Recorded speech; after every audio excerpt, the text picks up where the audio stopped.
दोस्तों, जब देश के प्रधानमंत्री, मान के चलिए एग्जाम्पल से समझिए कि भारत के प्रधानमंत्री नरेंद्र मोदी अभी चीन गए हैं। एससीओ समिट में चीन में थे। अब चीन में जो नरेंद्र मोदी शी जिनपिंग से भी मुलाकात की, उन्हें तो हिंदी नहीं आती। इसके अलावा रूस के राष्ट्रपति व्लादिमीर पुतिन से भी मुलाकात हुई उनकी, उन्हें भी हिंदी नहीं आती, लेकिन तब भी उनसे बातचीत हुई। कैसे? तो प्रधानमंत्री के पीछे आपको कैमरामैन और कैमरामैन के पीछे एक शख्स दिखाई देता होगा, आपको कभी फीमेल तो कभी मेल, जिसे आप इंटरप्रेटर इंग्लिश में कहते हैं, दुभाषिया इसको हिंदी में कहा जाता है। और ये आपको अक्सर दिख जाते होंगे अगर आप गौर से देखे होंगे तो ये दुभाषिया और इंटरप्रेटर दोनों जो शब्द एक ही हैं, लेकिन ये काम क्या करते हैं? तो सबसे पहले काम समझ लीजिए, उसके बाद आपको बताएंगे कि ये कैसे बनते हैं, इनकी क्वालिफिकेशन कितनी होती है और इनकी सैलरी कितनी होती है। तो दुभाषिया जो है, किसी भी प्रधानमंत्री को एक दूसरे को कॉन्वे करने में, मतलब हमने जो बात बोली है उसे दूसरे को समझाने में, जिसे आप ट्रांसलेटर भी कह सकते हैं, कि हमारी बातों को उनकी भाषा में समझाने में मदद करें, जिसे दोनों भाषा की जानकारी होती है।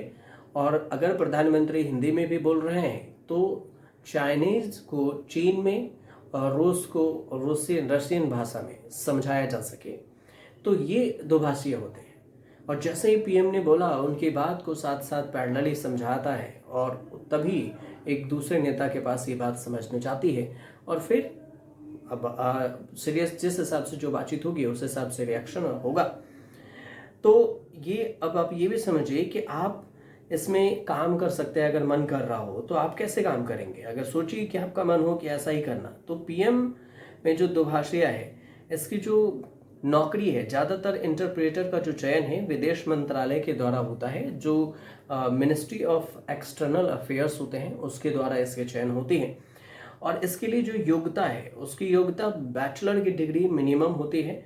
डिग्री किसी भी विषय में हो सकती है, लेकिन भाषा, अंतर्राष्ट्रीय संबंध में, राजनीतिक विज्ञान जैसे विषय से ही होते हैं। प्राथमिकता दी जाती है कि किसी एक लैंग्वेज में आपकी प्राथमिकता हो। अब जैसे कि दूसरी विदेशी भाषा हैं, जैसे रूस है, स्पेनिश है, जर्मन है, चीनी है, अरबी है, इन भाषाओं में बोलना और पढ़ना लिखना पूरी तरह से आना चाहिए, ये होनी चाहिए आपके पास। कोर्स क्या होती है और इसकी ट्रेनिंग क्या होती है? तो देखिए, कोर्स को अगर समझे तो दुभाषिया बनने के लिए कई बार विदेशी भाषा में डिप्लोमा की ज़रूरत होती है, सर्टिफिकेट की, जिसमें से जो भारत के प्रमुख संस्था हैं, जैसे जेएनयू है, डीयू है, बीएचयू है, तो एसएफएल से ही स्कूल ऑफ फॉरेन लैंग्वेजेस हैं, ये सब अपनी भाषा सिखाते हैं, जिसमें फ्रेंच, जर्मन, रूसी, चीनी तमाम भाषाएं होती हैं। 6 महीने में से लेकर 2 साल तक की ट्रेनिंग होती है और फीस लगभग 25,000 से 1 लाख रुपए तक इसकी होती है। इसके अलावा एलियांस जो फ्रांस है, मैक्स म्ल्योवर भवन है, जर्मन है, और इसके अलावा स्पेनिश जैसे विदेशी संस्था हैं, जो शाखाएं भी हैं जो भारतीय कोर्स को कराती है। और अगर आप समझिए कि इसके अलावा अगर आपको जाना है, तो अगर आपने आईएफएस यूपीएससी के जरिए जाना चाहते हैं तो आईएफएस में चयन होता है। दिल्ली जो फॉरेन सर्विस ऑफ इंस्टीट्यूट है, इसमें ट्रेनिंग मिलती है और अंतर्राष्ट्रीय संबंध में पढ़ाई होती है, विदेश नीति की ट्रेनिंग होती है। और इस ट्रेनिंग में भारत में ही नहीं बल्कि इंटरप्रेटर जो आगे चलकर विदेश में भी इनकी पोस्टिंग होती है। बात ऐसा नहीं है कि भारत में हो तो सैलरी उतना ही होगी और विदेश में गए तो सैलरी उतना ही होगी। दोनों जगह की सैलरी अलग अलग होती है। अगर भारत में है तो उनकी सैलरी अलग है, अगर विदेश में आपकी पोस्टिंग होती है तो आपकी सैलरी अलग होती है।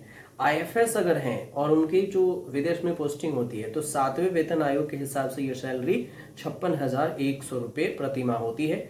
विदेश में पोस्टिंग होने पर अनाउंस मिलता है, रेंट मिलता है घर का, सरकारी सुविधाएं भी हैं, फ्री में घर है, गाड़ी है, सिक्योरिटी है, मेडिकल सुविधाएं हैं, बच्चों के खर्च हैं। और ये सैलरी 1.5 लाख रुपए से लेकर 2,25,000 रुपये तक की होती है। और इस हिसाब से आप इंटरप्रेटर बन सकते हैं। तो ये जो जानकारी थी, ये हमने आपको पूरी जानकारी बताई कि कैसे एक इंटरप्रेटर बन सकता है। आपको अगर जानकारी सही लगे तो हमारे चैनल से जुड़िए, सब्सक्राइब कीजिए, शेयर कीजिए, कमेंट जरूर कीजिएगा।